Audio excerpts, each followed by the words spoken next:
প্রিয় মা বোনেরা, ওরা আপনাদের সিদ্ধান্তকে কিনে নিতে চায় খুচরো টাকা দিয়ে। 71 সালে আপনাদের সম্মান যাদের কাছে ছিল না, ওরা এখন আপনাদের মূল্য নির্ধারণ করতে চায় কয়েকটি টাকা দিয়ে। ভোটের আগে আপনাদেরকে বিকাশ কিংবা নগদে কিংবা সরাসরি বাড়িতে গিয়ে ওরা হয়তো 1-2 হাজার টাকা দিয়ে আপনাদের ভোট কিনতে চাইবে কিংবা আপনাদের সিদ্ধান্ত পরিবর্তন করে ওদের পক্ষে নিতে চাইবে। আপনারা আপনাদের সিদ্ধান্ত, আপনাদের সম্মান, আপনাদের ভোটের অধিকার কি আপনারা বিক্রি করবেন? প্রিয় মা বোনেরা, আপনাদের সম্মান আমাদের কাছে অমূল্য সম্পদ। এই জন্য তো আমাদের নেতা জনাব তারেক রহমান আপনাদের জন্য অনেকগুলো পরিকল্পনা করে রেখেছেন। সেমনি পরিকল্পনা ছিল শহীদ রাষ্ট্রপতি জিয়া রহমানের। তিনি বাংলাদেশের প্রথম নারী এবং শিশু বিষয়ক মন্ত্রণালয় প্রতিষ্ঠিত করেছেন।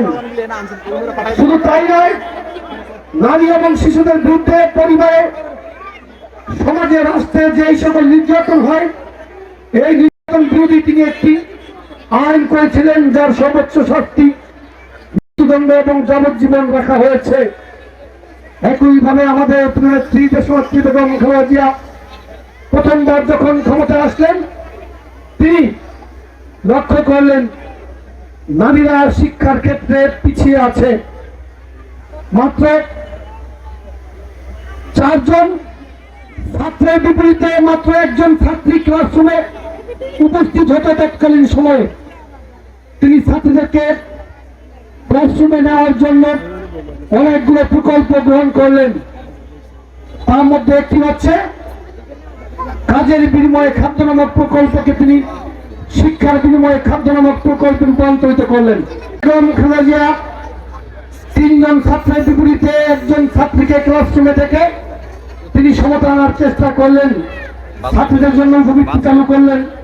মিড ডে মিল নামক একটি প্রকল্প চালু করলেন, যে প্রকল্পটি গত 16 বছর বন্ধ করা হয়েছিল।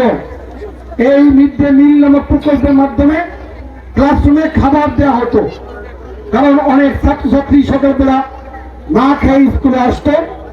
এই জন্য এটা উপলব্ধি করলেন আমাদের প্রিয় দেশনেত্রী বেগম খালেদা জিয়া।